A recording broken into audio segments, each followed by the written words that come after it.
Earth. The raptors, the deadliest of all dinosaurs, are about to strike.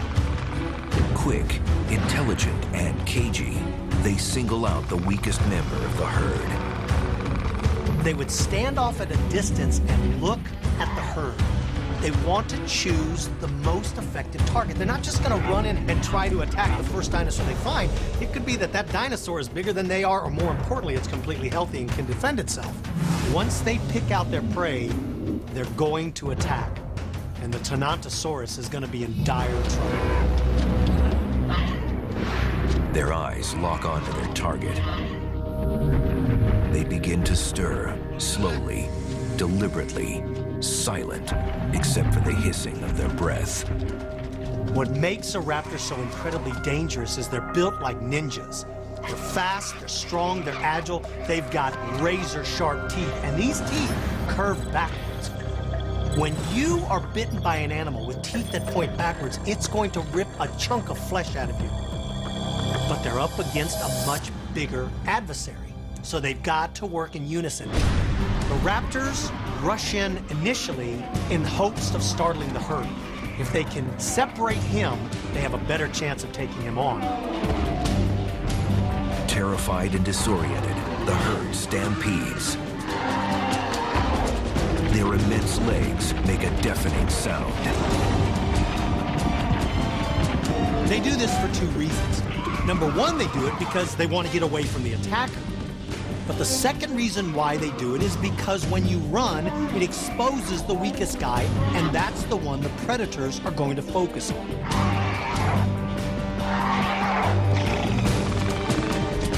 Out of all the hiding places, the raptors rush in. The pack works in unison, much like modern-day wolves do to bring down bigger prey. They burst out of their hiding places, and their job is to inflict as much injury as they can. The raptors seem to come from everywhere at once, at times leaping more than 10 feet in the air. Deinonychus are incredibly fast, agile, they're very swift predators. Tenontosaurus is a very heavy, slow, lumbering animal. There's a couple of key weaknesses in Tenontosaurus. Number one, it's his unprotected throat. There is no armor, and the throat is one of the places the Deinonychus are going to focus. Number two, it's his unguarded flanks. Tenontosaurus' side is like a huge billboard with a big bullseye on it that says, "Strike here." The Deinonychus are absolutely going to go for his unprotected flanks. If you can cut through the thick hide and expose the guts, that is what's going to debilitate that Tenontosaurus and take him out of the battle before it even begins.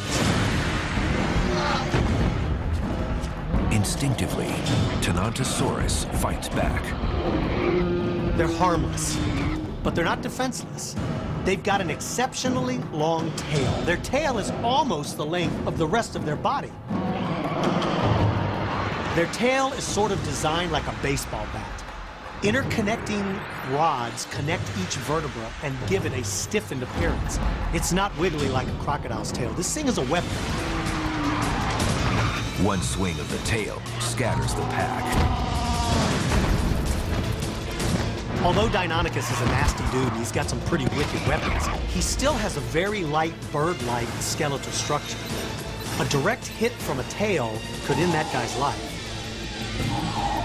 His hand claws and foot claws can be broken pretty easily in combat. So even though he's got these wicked weapons, he's still got to be cautious about how he uses them. The other raptors scramble to regroup. Then they strike again from every direction. One of the favorite attack methods of the raptors is what we call the slash and dash. You rush in, you slash them with your hand claws, and you hope that you inflict a series of injuries, and then you dash to safety. You allow your prey to slowly bleed to death. The problem is, because of the thickness of Tenontosaurus's hide, that attack doesn't do much damage. That's like attacking a rhinoceros with a fork. At the end of the day, you've got a bent fork and a pissed-off rhinoceros. The raptors quickly up the ante.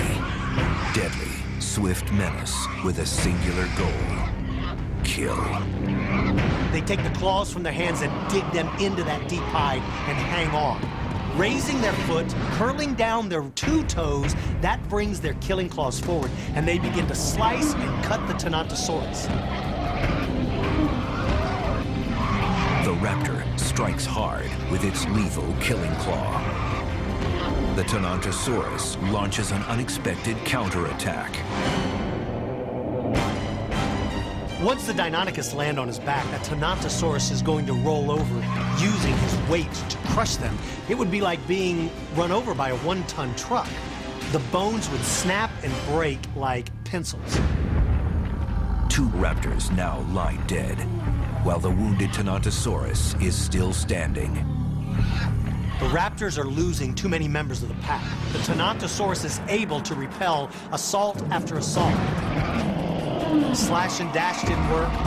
This full confrontation is not working. 2,000 pounds of Tenontosaurus against a 150-pound raptor is not an even fight, and he crushes them. The raptors are forced to retreat. A powerful storm is brewing. Night is falling. They're not going to follow the Tenontosaurus because they don't want to keep him on high alert. They'll wait for nightfall and follow his blood trail. They'll know where he goes. Weak and bleeding, the Tenontosaurus searches for cover, his only hope of getting out alive. He realizes that by moving into the trees, it's going to be harder for the Deinonychus to have room to maneuver. He finds a grove of trees and moves in and hopes that nothing occurs overnight. But to the raptors, darkness is a trusted friend. Now they'll switch over to their #1 most effective hunting method, night vision. The stage is set. The final devastating showdown looms ahead. And in this battle, there can only be one outcome. Winner takes all.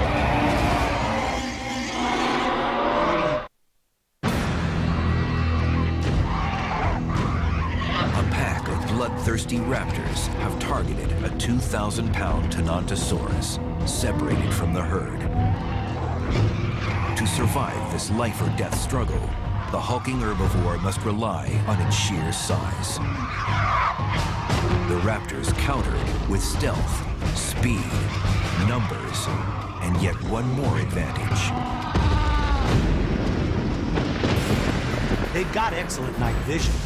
As the storm off in the distance moves closer, the raptors realize they can use the sound of thunder to muffle their footsteps and the vibrations of their foot.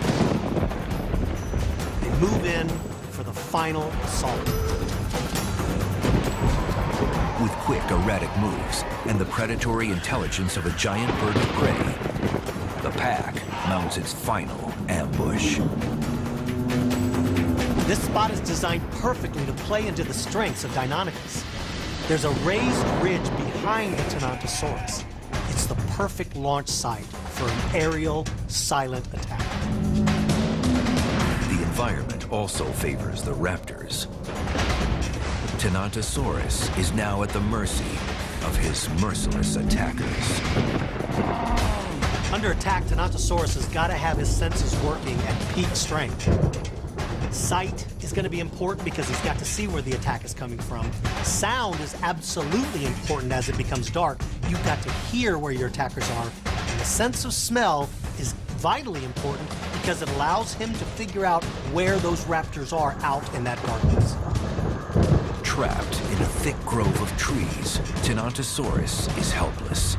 His immense weight and powerful tail useless.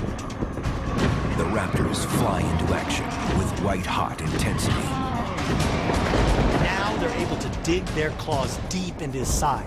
Using their hand claws, they're holding on. But it's the killing claw on their foot that helps them dig deep into the flesh.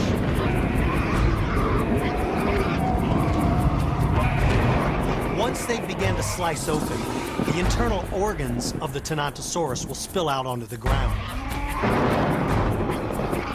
The assault intensifies. The raptors are now in an all-out feeding frenzy. As he fights for his life throughout this horrific assault, the Tinotosaurus still manages to kill 4 more members of the raptor pack. But after an exhausting effort, this dinosaur finally loses consciousness and falls to the ground. The alpha male raptor grabs the prey by the throat and begins to crush its windpipe. The remaining raptors take advantage and begin to feed on the internal organs of the Tinotosaurus.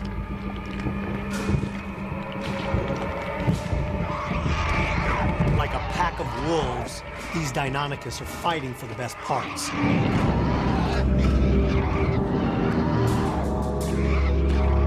The speed, intelligence, and cunning of the raptors is too much for the lumbering beast. With this banquet of Tinotosaurus guts laid out in front of him, the alpha male asserts his dominance and pushes away the rivals for the tastiest morsels.